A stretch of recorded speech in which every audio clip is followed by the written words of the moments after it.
بسم اللہ الرحمن الرحیم۔ ناظرین، میں ہوں آپ کا ہوسٹ ماجد چودھری۔ آج کی بات میں خوش آمدید۔ ناظرین، آج ہم بات کریں گے اس سیاسی انقلاب کے بارے میں، اس سیاسی دھرنے کے بارے میں، اس سیاسی لانگ مارچ کے جس کی افواہیں بڑے عرصے سے گرم تھی۔ جس طرح خان صاحب نے کہا تھا کہ جب میں اسلام آباد کے اندر آؤں گا تو میں استعفیٰ لیے بغیر واپس نہیں جاؤں گا، اور جب تک الیکشن کو اناؤنس نہیں کیا جاتا، جب تک ڈیٹ نہیں دی جاتی، اس وقت تک ہم یہاں پہ لانگ مارچ کریں گے اور دھرنا دیں گے۔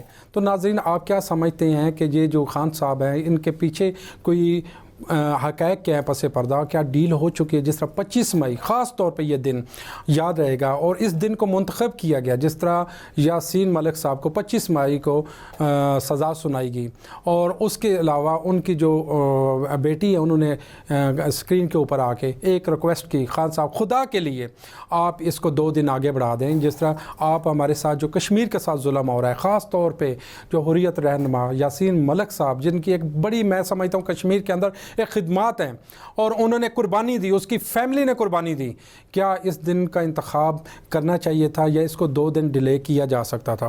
کیا اس کے پیچھے جس طرح یہ ہمارے احتجاج یا لانگ مارچ ہو رہے ہیں، کیا ہمارے یہی رویہ اگر رہا، جس طرح جلاؤ گراؤ توڑ پھوڑ ہو رہی ہے، جس طرح ایون جس طرح خان صاحب نے کہا تھا کہ سونامی، یہ بلین ٹریز کا جو منصوبہ انہوں نے دیا تھا، وہ گرین ایریے کو وہاں پہ آگ لگائے گی، وہاں پہ میں کہتا ہوں کہ سر عام اسلام آباد کا وہ گرین جو خوبصورتی ہے وہ آگ کی نظر ہو گیا، نظر آتش کا دیا گیا۔ کیا اس کے پیچھے صرف اور صرف ہمارے یہ رویے، ہمارے یہ جذبات، ان کو مد نظر رکھا جائے گا، یا جو یہ نسل ہے، یا جو یہ یوتھ ہے، یا اس کے پیچھے جو 20 سال کی پرورش ہے؟ جس طرح خان صاحب نے کہا کہ باقی جماعتوں سے ہٹ کے میں نے کام کیا، میرے جو ورکر ہیں وہ پڑھے لکھے ہیں، ایجوکیٹڈ ہیں، وہ چیزوں کو سمجھتے ہیں، اور اس کے مطابق ہم کام کر رہے ہیں۔ کیا اس لانگ مارچ کے اندر وہ سب کچھ نظر آیا، یا وہ ساری چیزیں جو 20 سال کی ان کی جدوجہد تھی؟ میں سمجھتا ہوں کہ اس میں صبر، عدم برداشت ختم ہو چکا ہے۔ اسی کے ساتھ ساتھ حکومت کا جو رویہ ہے، جس طرح شیلنگ کی گئی، جس طرح روکا گیا، جس طرح میں کہتا ہوں کہ اسلام آباد کو ایک میدان جنگ بنا دیا گیا، یہاں پہ ایسا لگتا تھا کہ جیسے مقبوضہ کشمیر کے اندر ہم موجود ہیں۔ تو کیا یہ رویے اسی طرح ہی سیاست کی جانی چاہیے، اسی طرح ہی مقاصد حاصل کیے جانے چاہیے؟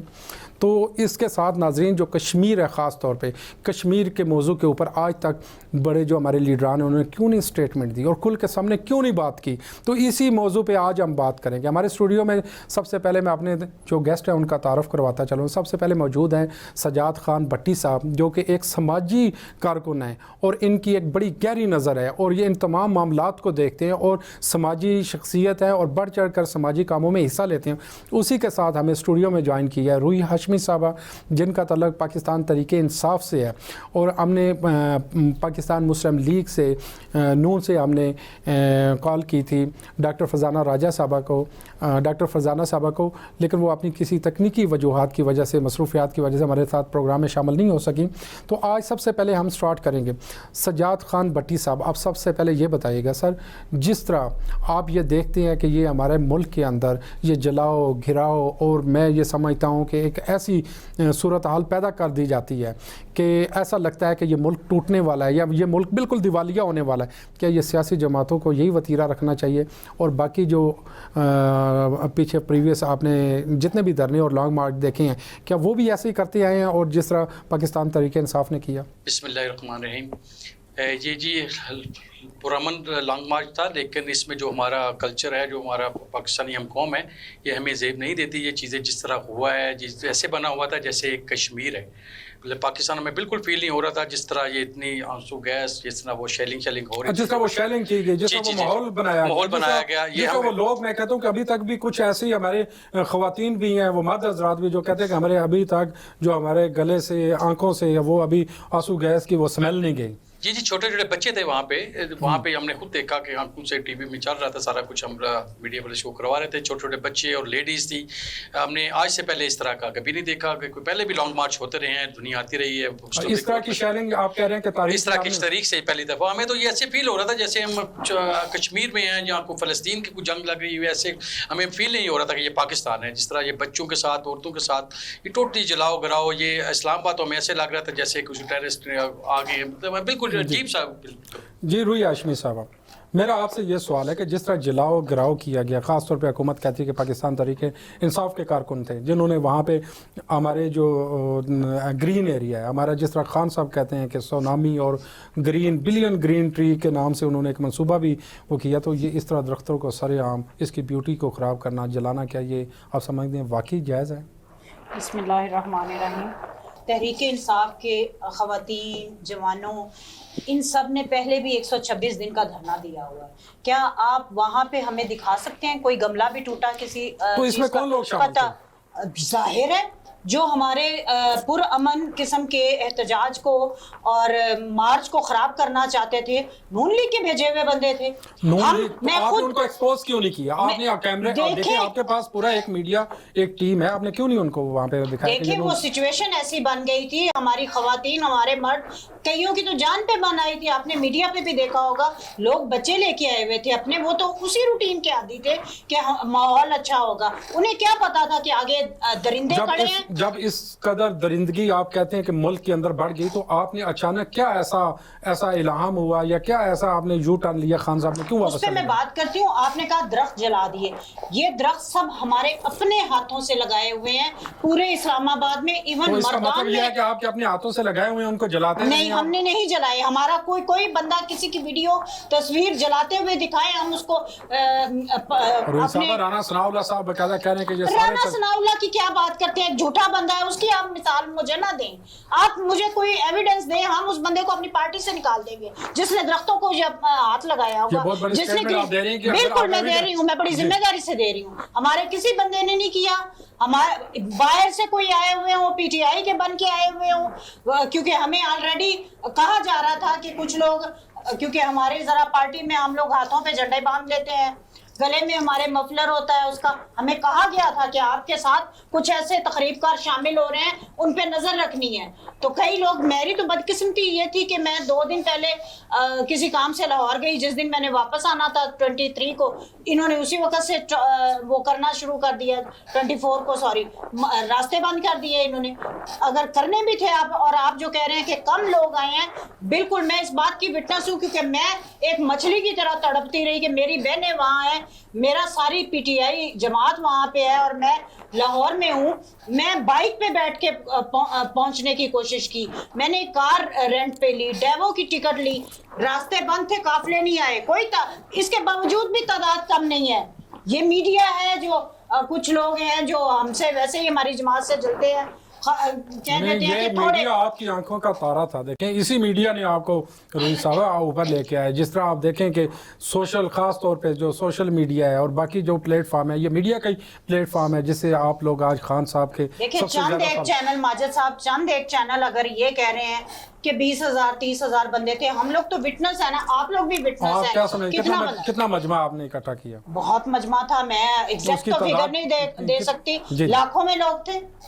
آپ کہہ رہے ہیں کہ لاکھوں میں لوگ تھے، تو رانا ثناء اللہ صاحب اس کا مطلب ہے جھوٹ کہہ رہے ہیں؟ بالکل، رانا ثناء اللہ کی تو ہم بات ہی نہیں سنتے نا. جس بندے نے کہہ دیا کہ میں اسلام آباد میں ان کو انٹر نہیں ہونے دوں گا، انٹر ہو کے دکھایا نہیں. روی صاحبہ تو پھر آپ نے، خان صاحب نے اچانک یہ یو ٹرن کیوں لیا؟ اس کی کیا وجوہات؟ یہ خان صاحب کی عقل مندی تھی.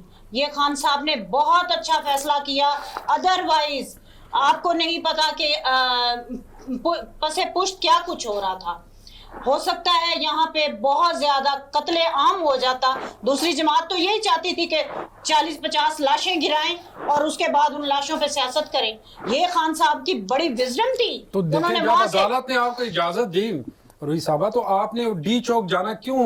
دیکھیں آپ اس کو H9 گراؤنڈ کے اندر، باقی جگہ پہ بھی تو آپ جلسہ کر سکتے ہیں. دیکھیں چیف جسٹس نے خود کہہ دیا کہ ہو سکتا ہے ان تک میسیج ہی کنوے نہ ہوا ہو اس چیز کا کہ عدالت نے ہمیں اجازت دے دی ہے. دیکھیں پوری ایک ٹیم ہے، پورا ایک نیٹ ورک ہے، یہ کیسے ہو سکتا ہے؟ میں خود جلسے دھرنوں میں جاتی ہوں، مجھے پتا ہے وہاں جیمر لگے ہوتے ہیں، سگنل نہیں ہوتے، کال پہ بات نہیں ہو رہی ہوتی، تو مے بی وہاں پہ نہ ہو سسٹم، نہ ہو ان کو میسج نہ پہنچا ہو.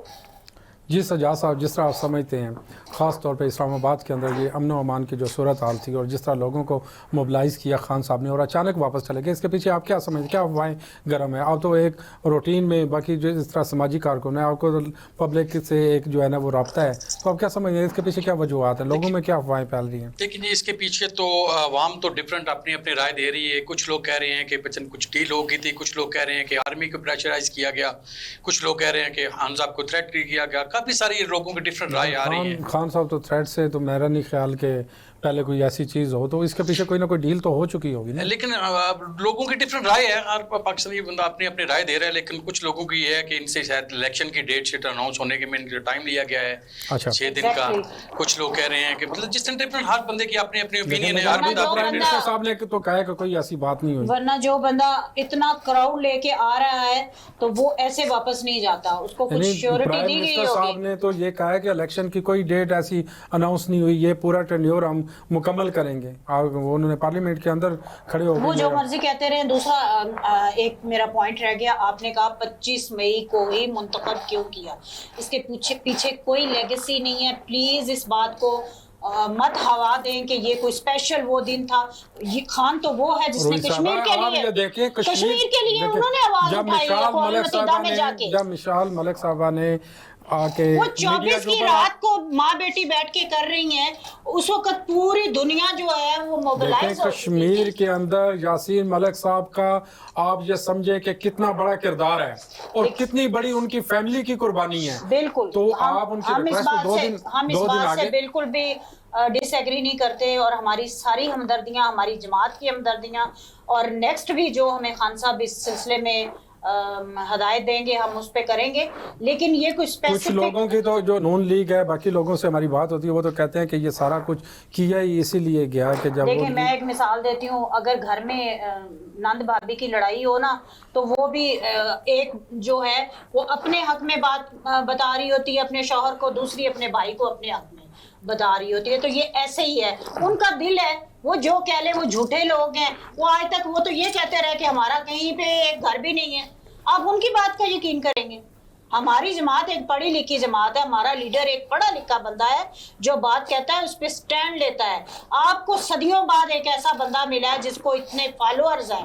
آپ کو پتہ ہے ہماری ان کی جماعتوں میں دہاڑیوں پہ لوگ لائے جاتے ہیں. کہیں بھی آپ لوگ خود دکھاتے ہیں، کیمرہ لے کے جاتے ہیں، وہ کہتے ہیں ہمیں آج پیسے نہیں ملے، ہم اتنے پیسوں پہ. ہماری جماعت کے کسی بندے سے غریب سے پوچھیں، وہ اپنے پلے سے خرچ کر کے آیا ہوا ہوگا. وہ کسی نے اس کو نہیں. سجاد صاحب آپ کیا سمجھتے ہیں کہ جتنے لوگ اس جو کراؤڈ کے اندر شامل تھے، کیا واقعی وہ اپنی پاکٹ سے پیسے لگا کے اس میں گئے ہوئے تھے؟ جی اس بات کو تو بالکل میں مانتا ہوں کہ کافی سارے کچھ ہمارے دوست کچھ ہلکا بابا آئے، لیکن آج تک کسی نے یہ نہیں بتایا کوئی پیسوں کی وجہ سے آیا ہو. آئی تھنک سو کہ کوئی بھی پیسوں کی وجہ سے اس میں تو نہیں آیا. یہ تو ہم بڑی اتھینٹک بات کرتے ہیں. آپ سمجھ رہے ہیں کہ پیسوں کی وجہ سے نہیں آئے؟ نہیں، پیسے لے کے بھی کوئی نہیں آیا. ہر بندہ اپنے پرسنل طور پہ آیا تھا. ہر بندے نے آپ دیکھیں فورن سے لوگ ووٹ ڈالنے آئے تھے تحریک انصاف کے لیے. ان کو کس نے کہا تھا اتنا مہنگا ٹکٹ لے کے اور وہ آئے اسپیشل؟ نہیں، عوام کا خان صاحب سے پیار محبت ہے، اور کافی دیر پہلے کی خان صاحب کا پیار محبت تو سجاد صاحب بالکل ہے، اس میں کوئی شک نہیں ہے. لیکن یہ جس طرح جلاؤ گراؤ اور جس طرح کے یہ دھرنے، یہ کیا ملک کے لیے؟ دیکھیں یہ ملک کے لیے تو خطرہ ہے. ملک کے لیے یہ اچھی چیزیں نہیں ہے. یہ ملک ہمارا پہلے ہی آلریڈی دیوالیہ ہو چکا ہے. اس میں کیا نکلے گا؟ آلریڈی ہماری پبلک ساری پریشان ہے. ہر بندہ عوام اپنی جگہ بزنس مین ہے. ہم سارے پریشان ہیں کہ ملک کا بنے گا کیا. آہستہ آہستہ یہ جلاؤ گراؤ یہ پہلے ہم نے کبھی نہیں دیکھا اس طرح کی چیز. لانگ مارچ ہوتے رہے ہیں، مسلم لیگ کے دور میں بھی ہوتے رہے ہیں، پیپلز پارٹی کے دور میں بھی ہوتے رہے ہیں، تحریک انصاف کے دور میں بھی ہوتے رہے ہیں. لیکن اس طرح کا جلاؤ گراؤ اور پورا اسلام آباد سر پہ اٹھا لینا اور اتنا لیڈیز پہ ظلم اور بچوں پہ، یہ ہم نے کبھی پہلے نہیں دیکھا. یہ تھوڑا سا ٹوٹلی ڈفرینٹ آج اس دفعہ دیکھا گیا ہے اور عوام نے بھی دیکھا. جی روحی صاحبہ، جس طرح آپ یہ سمجھتے خان صاحب کہتے تھے 3.5 سال کہ آپ انتظار کریں، آپ ایک جائز طریقے سے ایک اس دروازے سے آپ آئیں، تو ابھی پارلیمنٹ نے ہی ان کو ہٹایا ہے. تو ابھی میرا خیال ہے کہ آپ کو انتظار نہیں کرنا چاہیے، 1.5 سال کا موقع دینا چاہیے تاکہ آپ کے ملک کا بیڑا غرق کر دے. جو بچا کچا ملک ہے اس کو بھی لوٹ کے کھا جائیں، اپنے محلات بنا لے. نہیں اپوزیشن تو پہلے ہی کہتی ہے کہ ابھی تو خزانے کی حالت یہ ہے کہ ملک دیوالیہ ہونے کے قریب تو خزانہ آپ ہی خالی 10 دن نہیں ہوئے 10-15 دن خزانہ آپ ہی خالی چھوڑ کے گئے تھے, ہمیں تو خالی ملا تھا, پھر ہمیں 2 سال کرونا کا فیس کرنا پڑا, کرونا آ گیا, اس کے باوجود جس خان نے 150 روپے پہ آپ کی پیٹرول کی قیمت کو سب دنیا جہان کی مخالفت لے کے لیے کیے رکھا, آپ نے بڑھا دی. اپوزیشن یہ کہتی ہے کہ یہ تو ایک ایسا جو ہے نا وہ خان صاحب نے اقدام اٹھایا کہ جس سے پوری جو ہماری معیشت ہے اس کا وہ میں کہتا ہوں کہ وہ کہتے ہیں کہ دیوالیہ نکال دیا, کہ انہوں نے جب پیٹرول کی وہ اس کے اوپر جو وہ سبسڈی دے رہے تھے تو وہ اس وجہ سے یہ ہمارا بجٹ آنے والے وقت IMF کے, ابھی وہ کہتے ہیں کہ IMF کے پاس جو ہم گئے ہیں تو اس کے بھی خان صاحب نے جو ایگریمنٹ ان کے ساتھ کیا ہوا تھا مجبوراً ہمیں جانا پڑا, اس کے علاوہ کوئی حل نہیں ہے. خان صاحب ان کو نظر آتے ہیں شروع سے ہی, آپ نے جو بھی IMF سے قرضے لیے, جو جہاں سے بھی ورلڈ بینک سے بھی لیے, تو آپ نے اپنی پراپرٹیاں بنائی, اپنی ملیں بنائی, اپنے ایون فیلڈ میں گھر بنائے, ملک کے لیے تو آپ نے کچھ کیا نہیں. کیا ہے مجھے یہ تو بتائیں, کوئی چند منصوبے بتائیں عوام کے لیے جو بڑے بڑے آپ کے لیے جو صحت کارڈ بنا دیا گیا نا عوام کے لیے, ایک میں کہتی ہوں اس کی مثال کافی ہے. اس کے بعد 50,000 جو گھر بنائے گئے, آپ جتنا شعور دیا, 50 لاکھ جو گھر ہے روئی صاحبہ, 50 لاکھ جو گھر ہے ابھی تک آپ دیکھیں کتنے مکمل ہوئے ہیں, ہو جائیں گے. آپ دیکھیں ہمارے جتنے ہمارا ایک پروگرام ہے بلڈنگ ٹاک کے نام سے, ہم اس پہ اسپیشلی ایک یہی پروگرام کرتے ہیں. ابھی تک تو میرا خیال ہے کہ اس میں میں نہیں سمجھتا ہوں کہ 50 لاکھ کے کوئی 10 لاکھ بھی مکمل ہوئے ہوں گے. دیکھیں آپ کے سامنے معیشت کی پوری حالت ہے. جی سجاد صاحب, آپ کیا سمجھتے ہیں کہ جو خان صاحب کا یہ قدم تھا جس روئی صاحب کہہ رہی 50 لاکھ اور صحت کارڈ کے حوالے سے, تو اس پہ کس حد تک کام ہوا ہے؟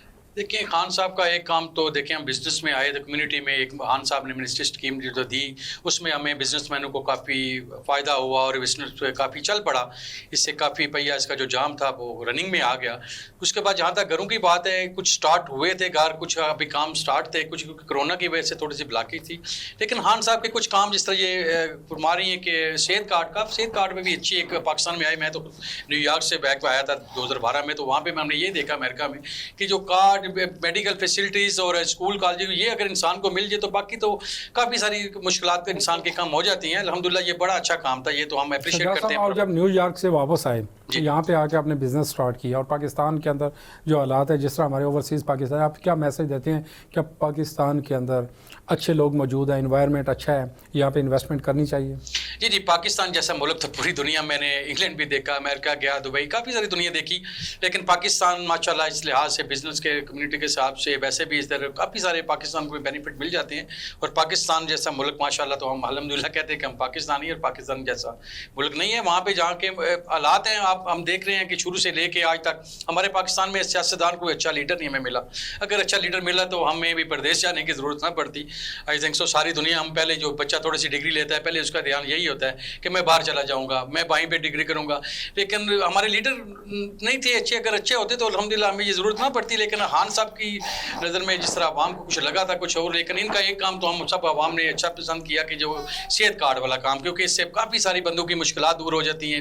ایک اچانک بندے کو اٹیک ہو گیا, وہ جائے پہلے کاؤنٹر میں جاتا تھا جی 3-4 لاکھ روپے جمع کروائے, پھر اس کا ٹرن ڈلے گا یا بائی پاس ہوگا جو بھی. یہ الحمدللہ غریب آدمیوں کے لیے, سفید پوش بندوں کے لیے کافی سارا اچھا یہ قدم اٹھایا انہوں نے, خان صاحب نے. یہ اس کو بات ماننی پڑے گی کہ یہ اچھا قدم تھا. جی روئی صاحب, جس طرح آپ کہہ رہے تھے کہ 25 مئی کا جو وہ یہ دن تھا یہ خان صاحب نے جان بوجھ کے منتخب نہیں کیا, تو خان صاحب کی وہاں پہ اس جلسے کے اندر کوئی اسٹیٹمنٹ نہیں ہم نے دیکھی کہ جو کشمیر کے حوالے سے خاص طور پہ یاسین ملک صاحب کے حوالے سے دی ہو؟ آپ چاہتے ہیں کہ ہر چیز کو وہ اسی وقت ہی کر دیں, وہ یقیناً ابھی اسلام آباد واپس آئیں گے تو اس وقت بہت بڑی بات ہے. دیکھیں وہ 4-5 دن سے مسلسل سفر میں تھے اور بالکل ان کے پاس کسی قسم کی نیوز بھی نہیں جا رہی تھی. اور 25 مئی کا بالکل یہ بات بالکل میں پھر اس کو ڈینائی کروں گی کہ بالکل سوچ سمجھ کے نہیں رکھا گیا, بائی چانس وہ ہو گیا, ادھر سے انہوں نے فیصلہ سنا دیا. لیکن اب یقیناً اب خان صاحب نے ادھر سے فارغ ہوئے ہیں اس موومنٹ سے ہماری سے, تو اس پہ وہ اسٹیٹمنٹ بھی دیں گے اور عملی اقدام بھی اس پہ اٹھائیں گے. وہ ایک لیڈر ہے, وہ ایک انٹرنیشنل لیڈر ہے, وہ صرف تحریک انصاف کا لیڈر نہیں ہے. فوری اسٹیٹمنٹ آنی چاہیے روئی صاحبہ. دیکھیں آپ سب سے پہلے پاکستانی ہیں, ٹھیک ہے, پاکستان تحریک انصاف کی ضرور ہیں.